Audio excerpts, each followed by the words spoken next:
An update to a story we told you about last night. A Bucksport woman is facing several charges for mistreating dogs at her rescue facility.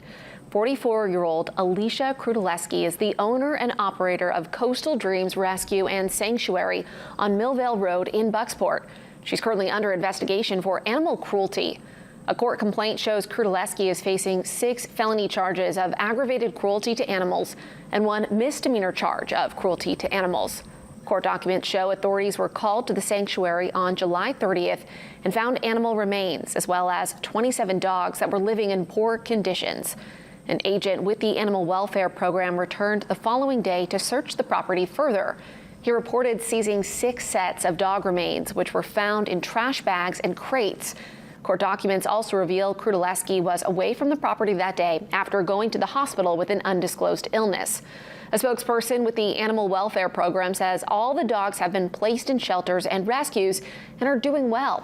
He says the dogs have cleared the legal holding period or will soon clear it and may be available for adoption.